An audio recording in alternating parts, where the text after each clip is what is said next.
Hey there, tech fans. Rick here again with another review. And today, I have the Anker 757 Portable Power Station. This product is an absolute beast in power station technology that allows you to easily charge and operate all of your thirsty portable devices the next time you're away from home.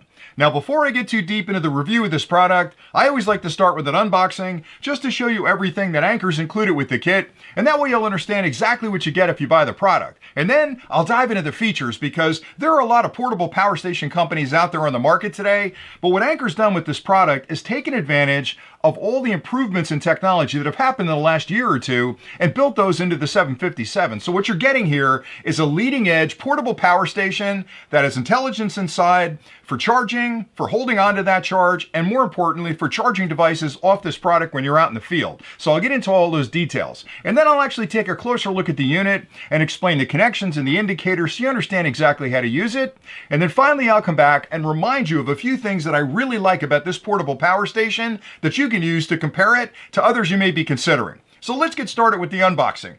When you first pop open this massive box, you'll find the portable power station inside. It weighs about 44 pounds, so it's on the high end of portable power stations. But believe me, if you're out camping for a couple of days or a week, you're going to want all the power this product can provide.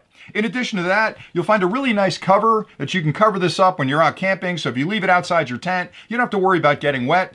They include 3 charging options: an AC charging kit, a DC charging kit for your car, and a solar panel charging kit. Now what's interesting is when I look through the manual, they don't mention the solar panel charging kit, but lo and behold, I open up the box and there it is. And the cool thing about the solar charging kit is that it gives you 3 connections, which means you can use 3 100-watt solar panels to charge this at the same time. And I'll talk about that a little bit when I get into the charging cycle. In addition to that, it's got a 5-year warranty. So Anker's a company that's been around for a long time. They make a wide range of charging devices and portable power banks and everything you'd want to convert AC to DC and bring that charge along with you out in the field, and this is no exception. They're very proud of this product and give you a 5-year warranty, which is unheard of in the space. So that's really important. In addition to that, there's a contact card. I like this where it's saying happy, not happy. So with this card, if you're happy, and how could you not be, you open it up and there's ways to compliment them, to post on your media channels and stuff what you think about the company. If you're not happy, there's all kinds of contact details in there where you can send them an email, you can call them up on the phone so you can get the help you need if you're having issues with the product. And then finally,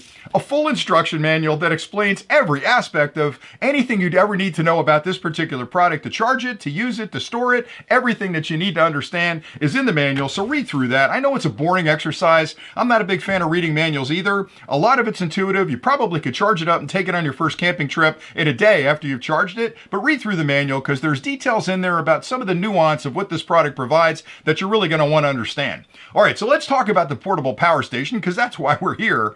The unit itself has 1,229 watt hours of internal capacity, and it can provide 1,500 watts of external charging and operating capabilities, and that's through all the different ports. Now that's important because there are smaller portable power stations on the market, which are great if you're going hiking or maybe you're spending a day out in a tent someplace. But if you're going to spend a couple of days in the field, or if you've got a lot of people with you that want to plug things in to drink the electrons out of this unit, you want to have something that has a pretty hefty charge inside of it. So 1,500 watts is perfect for somebody out there in the trades that's got to do maybe setting up fences, or they're using drills or table saws, anything that draws a lot of energy. Or if you've got, again, a lot of portable devices that you want to charge over a period of time, this is the perfect unit. Now, as I mentioned, it's about 44 pounds, which it's heavy, but it's absolutely portable. And one of the things they did, which I think is great, is they actually built inside the unit an aluminum frame. So it's aircraft aluminum, whereas a lot of the portable power stations on the market are all plastic, and they've got rubber bumpers, so they're going to be okay. But an aluminum frame means this thing is going to be rock solid for years to come. 2 handles on the top, really easy to lift it and move it around. So 44 pounds seems really heavy, but when you get to your campsite, you're going to lift it out of your truck, put it down next to your tent, and that's as much as it's going to move through the whole camping trip. It's also perfect if you're an RV or an off-roader that really likes to spend time out there in the wilderness, but you still want some of the comforts of home. It'll stay in your RV. You can plug things into it and you're good to go. In addition to that, the 3 things you care about with any portable power station are: how do you charge it, where's that charge stored? In other words, what's the battery technology behind it? And then probably most importantly, once you've got it charged, how do you use that internal charge to safely and quickly charge all of your external devices? Well, again, Anker's thought through all three of those. So with this power station, you have three ways to charge it like I'd mentioned. You can charge it at home, charge it in your car, or charge it from a series of solar panels. That's great. A lot of companies don't give you that option, or if they give you that option, they don't include the cables. So then you've got the unit, you're out there in the field, you've got a couple of solar panels, and you got to go find a cable, and that can be a real headache. So Anker's taking care of that because they've included everything here that you can use to charge this unit. Now, as far as charging times go, your fastest by far is home charging. And Anker's actually built in a circuit that's intelligent, that's incredibly efficient, using the AC charging. So you can charge this unit to 80% in less than an hour. Think about how big this unit is and how much energy it takes to charge this. So that's an incredibly efficient charging circuit inside there. And that's great because if you're trying to get out to a camping trip, the last thing you want to do is plug it in 3 days before you leave to make sure that it's fully charged. So less than an hour for 80%, about an hour 20 for a full charge, even if it's completely depleted. Now, the other two charging methods use DC current, and that's taking a little bit longer to charge the unit, and they kind of monitor that and limit that a little bit because if you're using the car charger, even though you probably could charge it faster, it's going to take you about 10 hours to fully charge the unit, and you're thinking, well, gosh, that's taking so long. Why is that? Well, think about it. You're transferring electrons from your car battery into the internal batteries on this, right? You want to be careful not to deplete that car battery to the point where you can't actually start the car. So they limit that current. So that's the slowest way to charge it. The solar panels are quicker, about 4.5 hours, again, to get it to 80%, depending on how much sunlight you have and how you have those solar panels, positioned so they're catching all that sunlight. And of course, what size solar panels you have. But again, 3 100-watt solar panels will charge this pretty quickly. So if you're going to spend any time in the outdoors with the tent or with the family camping or really any outdoor activity, bring those solar panels with you, set them up, plug them in, and just charge this when you're out having a good day. All right, in addition to that, how do you hang on to that charging current? Well, inside the unit, there's a lot of different battery technologies in the market today. The most common by far is lithium polymer, which is sort of a groundbreaking technology that was introduced about 10 or 15 years ago into consumer electronics, and it's a great chemistry, but it's a little bit finicky. Lithium polymer technology will take a charge okay, it'll hold onto the charge relatively well, but it doesn't have a great tolerance for hot weather or cold weather. And if you're out camping, it's going to get hot, it's going to get cold. So lithium polymer technology is all right, but it's not the best. The best you can get today is lithium iron phosphate, which this technology uses. So they built in the lithium iron phosphate batteries in here, and what those give you is retention on the charge. So it'll hold the charge a lot longer, whereas lithium polymer batteries, if you charge it on a Friday and go camping on a Sunday, you're going to find that it's not at a full charge because they decay a little bit in a couple of days' time. The lithium iron phosphate batteries are going to hang on to that charge longer, so you can charge it on Friday, go camping the next week, you're still going to have the majority of that charge in the unit. In addition to that, and probably more important than that, is the fact that you get a lot of charge cycles out of it, where lithium polymer batteries are limited to a couple of hundred recharge cycles, which when you think about it, determines how long you can hang on to the unit. This one has well over 3,000 charge cycles. Now, I can do the math in my head, but if you charge it once a day, 365 days a year, that's a little under 10 years of use. And that's pretty cool because you know the technology is going to change a whole lot in the next 10 years. So you're going to get a lot of use out of the unit. But again, the bigger issue, I think, in general, is the recharge cycles. And the bigger issue is probably being able to charge it when it's hot and when it's cold, because you're going to be out in really warm weather and really cold weather when you're camping. So you want something that's going to perform really well. So the batteries are really strong. In addition to that, how do you get the energy from those batteries out to your devices? Because a lot of the portable power stations in the market offer AC output, DC output, and USB output. This one does as well, but just offering those type of connections isn't the full story. Behind that, there's different technologies built into how you pull those electrons out through those different mediums. So for example, this one has AC outlets right here. We've got 6 AC outlets. 3 of those are grounded outlet, 3 of those are ungrounded outlets, but they work really well. So anything you plug in at home, you can plug into those AC outlets, and as long as you're drawing less than 1,500 watts overall, you're going to be in really good shape. Some of the other cool things that Anker's built in is surge protection. So for example, if you're plugging in something that draws the same amount of current the whole time, like a light bulb, it's not going to be an issue. But if you plug something in that has a motor inside of it or a compressor inside of it, like a cooler or maybe a drill or something that draws a little bit more current when you first turn it on, this has the surge protection built in where you're not going to pop a breaker. The unit can handle that extra surge, allow you to use your drill, and if you get into a hard piece of wood, you draw more current, it's not going to be popping a breaker. So very sophisticated on the AC portion of it. It's also a pure sine wave output, and that's really important because a lot of other portable power stations on the market use a less expensive AC inverter, which is a modified sine wave, and that's more of a square wave, which I'm getting really nerdy here, but essentially, if you've got sensitive electronics like laptops and other technologies, they don't like a modified sine wave. They want a pure sine wave, just like you have at home. This has that because the inverter built in is incredibly sophisticated and it's going to give you a pure sine wave output. All right, so in addition to that, the DC portion of most of the power inverters have a standard outlet like you have in your car. This one does as well. It'll give you 12 volt at 10 amps, which is a lot of current coming out of there. So again, anything you plug into your car, you can plug into this unit and you can use it to your heart's content. So you've got AC and DC. Now the USB is really where it shines because most of the modern devices you're going to take in the field, your phone, your tablet, your camera, your drones, whatever you're charging from a standard USB port, you'll charge through the USB portion on this, and they give you a wide variety of connection types and technologies behind those connections. So for example, you'll find 4 full-sized USB-A ports on the bottom, and those will deliver 5 volts, which is standard USB charging, at 2.4 amps each. And that's critical. I stress that each because a lot of the portable power stations on the market might give you 4 USB-A connections, but you're sharing that 5 volts, 2.4 amps across all 4 of them, which means none of them are going to deliver a really fast charge to the devices you plugged in. With this one, each one of those USB-A ports has its own back-end circuit that will deliver 5 volts at 2.4 amps, which means you're going to charge all of your external devices simultaneously really, really quickly. So you're going to get a good charge there.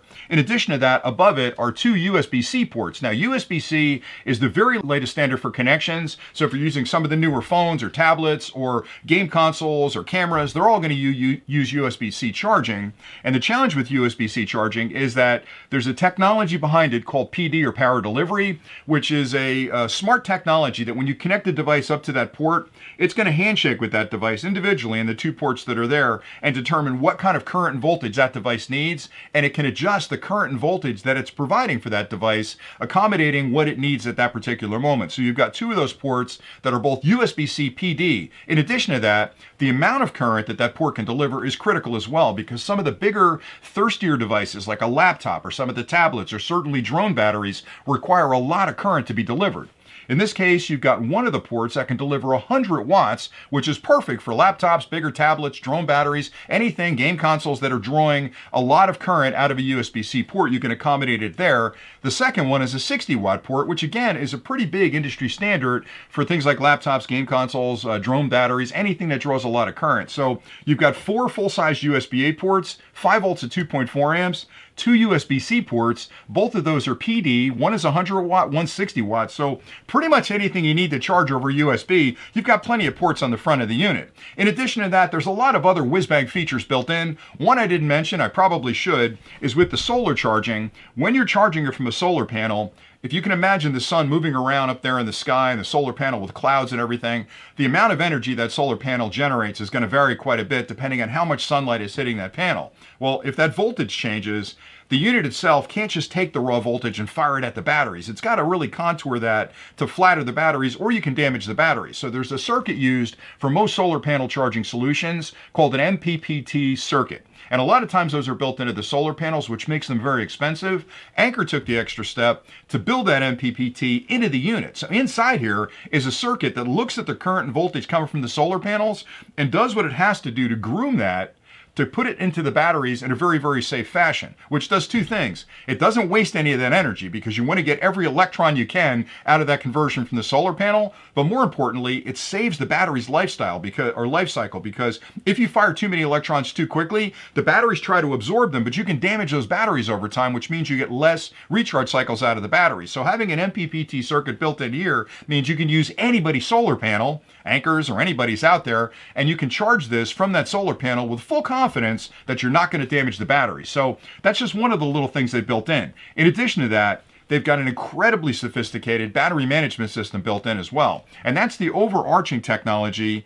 that handles the influx of charge, the output, if you will, to your devices, and the management of the battery. So it's constantly monitoring the individual cells inside here, the lithium iron phosphate cells, and it's balancing the charge across them. It's looking at what you're drawing out of the unit, and it's carefully delivering that voltage and current to the external devices. When you're charging it, it's grooming the input current and the input voltage to contour it to meet the battery's needs at that moment. So there's a brain inside here that's not only protecting the batteries internally, which are the expensive part of the unit, but more importantly, it's protecting all of the external devices you're charging from the device. Because think about it a second, even though this is a fairly expensive device comparatively, your phone costs more than this, your tablet costs more than this, your drone certainly costs more than this. So if you're plugging all those things in, all of a sudden, the most expensive part of it is the stuff you have plugged into it. So you want to make sure that any portable power station you're considering is really going to carefully charge those devices, because that's a lot of responsibility. Again, Anker's taking care of that. And the last thing I'll say about the company, and I kind of mentioned it at the top,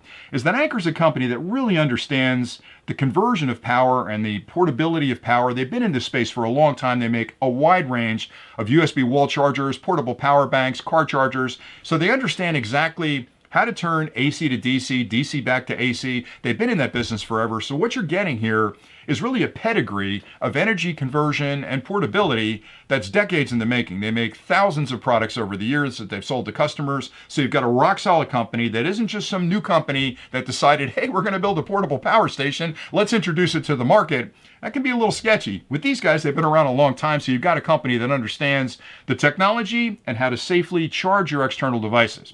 Now, if you stay tuned, next what I'll do is take a closer look at the unit. I'll explain all the connections and indicators. Then I'll come back at the end and I'll point out a few things again that I like a lot about this particular product that you can use to compare it to others you may be considering. So stay tuned for the closer look next.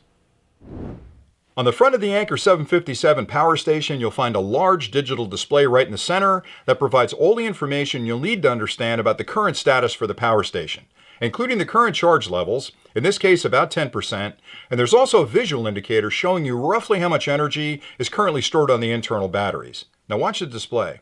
You'll notice it went to half brightness, and that's the battery management system inside the unit conserving energy, because Anker realizes you don't need a full brightness display on all the time, because really the only time you'll glance at it is when you're connecting up new devices or you're charging or discharging the unit, and when that's on, it's actually drawing power out of the battery. So the battery management system will count down around 10 or 15 seconds, bring it down to half brightness, and then eventually turn it off after another 10 or 15 seconds to conserve energy. If you'd like to turn it back on, just tap the display button here, comes back on to full brightness. Again, it'll drop to half brightness and eventually turn off. Above that is a large LED light bar right here, and there are 3 settings for that light that you can walk through by tapping this button. The first tap will give you low lighting, second will give you medium, third will give you high. There's also a 4th setting that will generate an SOS strobe from the light, and to enter that mode, you'll hold this button down for 2 seconds, and it'll start strobing SOS. And that can be really handy if you've unfortunately broken down on the side of the road and you happen to have your 757 power station with you. You can put it into SOS mode, set this on the ground, and that'll let oncoming traffic know that you're off to the side of the road. To turn that light off, you'll tap the button one more time. On the left-hand side, you'll find a tiny little hole right here that's labeled reset. You wouldn't need to use that under normal operation, but if you have to reset the unit to factory settings for whatever reason, you'll use a paper clip and very gently just push it through that hole to reset the unit. Below that is a power saving toggle, and that's another feature that's built into the battery management system that really separates the 757 from a lot of other power stations. What that power saving toggle does is in normal operation, you can draw as much current as you want out of all these different output ports, but if you put it in power saving mode, number one, you'll see that little indicator come on right there. That says, whatever I've got connected up to these ports, when those products are fully charged, I'm going to turn the unit off. And that can be really handy if you're out in the field because you may connect up a phone or a tablet when you're heading off to bed for the evening, and it may fully charge sometime in the middle of the night. You don't want the power station to stay on, wasting electrons, pushing electrons at a product that's already been fully charged. So power saving mode is great if you're connecting up appliances like, tablets or phones or batteries, things that you don't really care about. The only time you wouldn't want that on is if you needed to continually draw current with brief periods of drawing no power out of the unit. Now, a good example of that would be a CPAP machine that may only come on occasionally during the night. If you have it in power saving mode, the minute it turns off, this unit's going to realize it's not drawing power and it's going to turn off. So in that case, you wouldn't put it in power saving mode, you'd leave it on all the time. Below that are the three different sections of power this unit can deliver. The AC section, USB section, and the DC section. And I'll start with the AC section. Another nice feature of the Anker system is that you have individual buttons to turn these two systems on, because once you turn on the AC, the inverter inside is going to be drinking electrons out of the battery, even if you have nothing connected here. So you don't want to turn that on unless you're using it. But to turn that on, you'll tap that button, the display comes on, it also shows you the AC is active, and it gives you an indicator down the bottom of how long you can run whatever is plugged in here from the energy left in the batteries. And that's a really important metric, because if you're in the field and you've run this down to 10%, you may want to pay attention to what you're plugging in to use that last bit of energy. So if you have a lot of appliances and everybody's arguing about what should get plugged in, you'll know pretty quickly how much time you've got left with the things that are plugged in. Anyway, turning on the AC activates all of these outlets, 3 grounded, 3 ungrounded outlets, a total of 1500 watts out of all these combined. To turn that off, you'll tap the button again. The DC socket right here is just like the one in your car. Anything you plug into your car, you can plug into here. That'll deliver 12 volts at up to 10 amps. And you can turn that on by tapping that button. You'll notice that LED indicator came on, letting you know that circuit's active. You're not using it, turn it off. In the center, you've got a group of USB ports right here. There are 4 USB-A ports. Those are full-sized USB-A ports. Each of those can individually deliver 5 volts at 2.4 amps, which is the highest amount of current that a USB charger can provide. So anything you charge at home with a USB charger, you can plug in here. And what's really nice about it is each of these are 2.4 amps individually. A lot of other portable power stations combine all these into about a 2.4 amp output, which means you're not really getting a full charge to all those devices. Here you get 2.4 amps to each of these. Above it are 2 more smaller USB-C ports. The top one is labeled 100 watts, the one below it is 60 watts. Both of these are PD delivery ports, which is a power delivery technology that will fast charge whatever you plug in there. And again, 100 watts and 60 watts is an awful lot of power being delivered by those 2 ports. So you've got a collection of output ports here that you can use to charge and operate pretty much anything you bring with you in the field.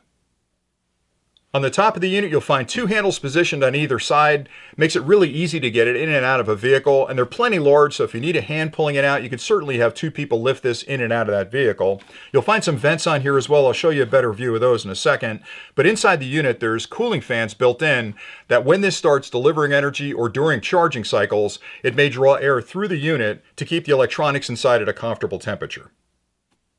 On the side of the unit is the larger venting system that I mentioned a minute ago. Behind here is a cooling fan that will draw air in through one side and out through the other side, pulling all the heat that's generated during operation out of the unit and allow it to operate at a comfortable temperature. And I have to say, I think they did a great job cosmetically with this, because a lot of the portable power stations just have like a grid on the side, which is kind of like ugly looking. What Anker did was actually build this with the Anker colors inside of it. So cosmetically, it's a very appealing side, and it does the job. It's a vent, but it also looks pretty good cosmetically. On the bottom of the unit, you'll find 2 large heavy-duty rubber bumpers on either side, and those are great if you put this down on the ground to protect this from getting scratched. Also, it's going to keep it where you put it, so if you put it down on something and the surface is a little bit wet or slippery, this rubber will actually attach pretty well to whatever surface you set it down on, so it's not going to move on you. On the rear of the unit are the connections you'll use to charge the unit. Little door right here that opens up by pulling it down. You'll find 2 connections inside here. The AC charging kit plugs in right here. Both of the DC charging kits plug in over here. So if you're using the car charger or the solar panel charging kit, they plug in here. The AC cord plugs in there, and you'll directly charge it through those connections. In the center is a circuit breaker that's used if you try to draw too much current out of the AC portion of this. You may pop that circuit breaker. Let it cool down for a couple of minutes before you reset it, and make sure whatever you plugged in isn't plugged back in once you reset that breaker, because you're obviously trying to draw too much current out of it. But to reset it, just push that in and then turn the unit back on and you'll be good to go. The 757 can be charged in one of 3 ways. The kit includes an AC charging kit, which is essentially a 3-prong connector on this end, which can plug into any grounded outlet, and a computer end on this end, which plugs directly into the 757. This is a heavy-duty cable, and by far the quickest way to charge the unit. You can get it to 80% of its charge in less than an hour. Also included is a DC charging kit, and it's a standard connector on this end, which will plug into any convenience outlet in your RV or your car. The other end has an XT60, which plugs into the DC port on the back of the 757. And finally, in my kit, they also included a solar panel charging kit that has 3 connections on this end for individual solar panels and an XT60 on this end, which plugs into the 757. And this will support up to 3 100-watt solar panels on each of these connections. You can use 1, 2, or 3. As long as totally you're not over 300 watts, you'll be fine. I think it's great they include all 3 charging kits with the unit. I hope that closer look was helpful. Now here are a few really important things to keep in mind when you're comparing the Anker 757 portable power station to others you may be considering. And there are really 3 things you have to focus on. How do you charge it? What kind of technology holds that charge? And then how do you deliver that charge externally to all of your portable devices? So let's start with the charging options. The unit itself provides AC, DC car charging, and DC solar panel charging. So you have 3 different ways to charge the unit.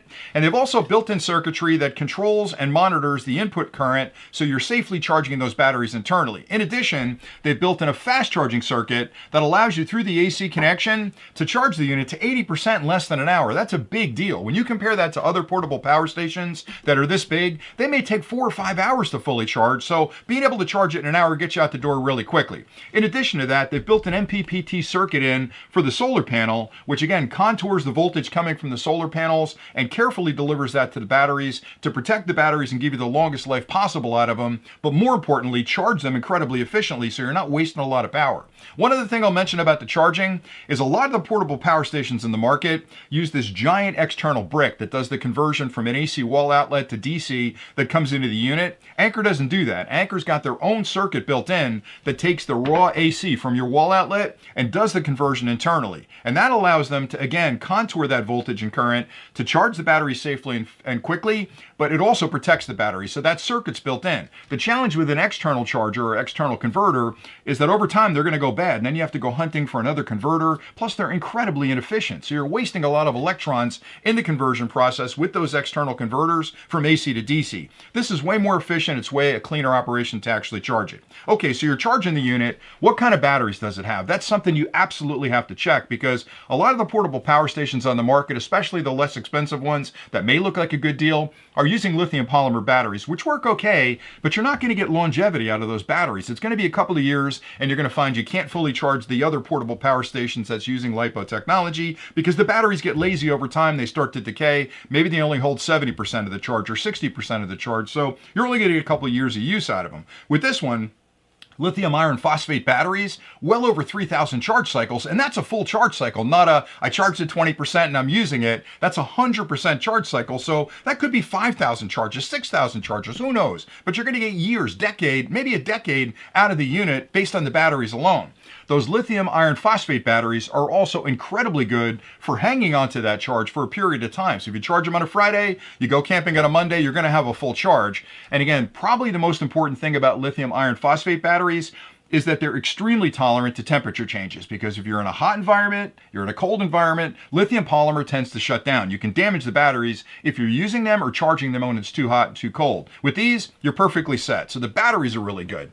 And then the final concern would be, what can I charge from it, and how safely can I charge external devices? So what Anker's done is built in 3 different circuits inside the unit. They've got an AC output, a DC output, just like in your car, and a USB output. Now, a lot of the portable power stations provide all 3, but the science behind how they deliver that voltage and current through those 3 options is really important. So starting with the AC, you have 6 outlets right here. 3 are grounded, 3 are ungrounded. But between those 6, you can draw up to 1,500 watts of current, and you've got surge protection built in. So if you have a device like a power drill and you start spinning that up, it's going to draw a little extra current. This will accommodate for that. So as long as you stay under 1,500 watts for the entire unit, as far as what you draw out of it, you're going to be perfectly fine. But having 6 outlets means you can plug in a lot of stuff at the sine time. You can plug in a fan, a light, your drone battery charger, your phone battery charger, or your laptop, whatever you need, you've got AC right there.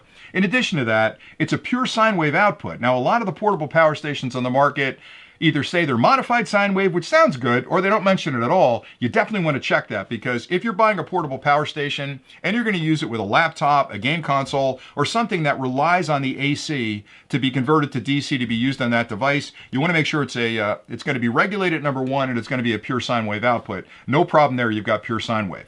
All right, so as far as the DC goes, that's probably the simplest connection on any portable power station and the easiest to implement. But in this case, they've got a single DC output, and it's 10 amps at 12 volts, which is just the same as in your car. Most outlets in your cars are 12 volts at 10 amps as well. So anything you plug into your car, you can plug in right there, and you can deliver DC to charge that. Where this really shines, in my opinion, in addition to the AC, is the USB charging on it, because a lot of the portable power stations on the market may give you 1 or 2 USB-A connections, and that's it. And this one gives you 4 USB-A connections. Each of them can deliver 5 volts at 2.4 amps, which is the highest current you can get out of a USB charger. And again, I mentioned it earlier, but the critical thing is each one of those have individual circuits behind them that guarantee that 5 volts, 2.4 amps to each of those ports individually. A lot of other portable power stations on the market, they combine those together for a total of 2.4 amps, which means if you plug 4 devices in, you're splitting that current between those devices. Here, you're getting a full 2.4 amps per port. In addition to that, there are 2 USB-C ports above it.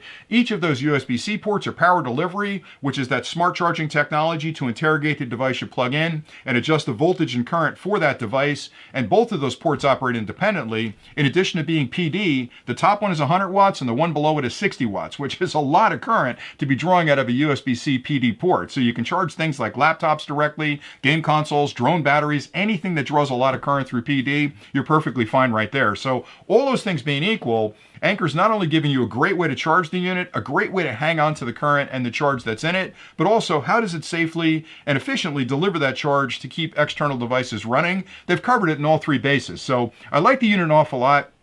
In addition, they give you a beautiful display up top that gives you all the information you need to understand about, how much current's left in the unit, what kind of current you're drawing out of it. When you're charging it, you can see the inrush current to see how quickly it's going to charge up. So everything you need is built in. I didn't even mention the light on the top of this, but the courtesy light is nice as well. I almost forgot that. When you're camping, a lot of times, you don't want to wake everybody up and turn a lantern on inside the tent. This lamp on the top allows you to turn that on and throw a nice little bit of light down where you're plugging things in so you can see what ports you've got, or if you've got to look at something. It's a great little courtesy light, and I think that's a nice thing that they built into the unit. And the button right here turns it on. It's got a low, high, and I think an SOS built into it as well. If you break down on the side of the road and you've got your Anker 757 in the back, you can put it down on the street, put it in SOS mode so oncoming cars know that you're broken down off to the side of the road. But overall, I think they built a beautiful package. Like I'd mentioned before, it's 1,229 watt hours of internal capacity, which puts it kind of on the high end of the portable power station space. But if you're going camping for a long period of time, or you just like to have portable power out in your car, you can take this with you. You can charge a lot of different devices from it at the same time, and you can hang on to a charge for a week or 2 if you're out camping. So it's the perfect portable power station for both of those scenarios. And that's pretty much all I had for today. So hopefully you found this review helpful. I love talking about this kind of technology. You can tell that I get jazzed about it. I like this company an awful lot. Anker's one that I've worked with a ton over the years, and pretty much without exception, anything I bought from this company has just worked really well for me. So you can trust that this company is going to build a good product. So anyway, that's it for today. Thanks an awful lot for watching. If you're interested in this product, I've got a link below where you can go check it out on Amazon. If you buy it through that link, we get a little credit, but go there and see if it's right for you. Again, there's a wide variety of products in the market. I think this one really is sort of top of the list for me. So thanks again for watching. And as always, stay nerdy.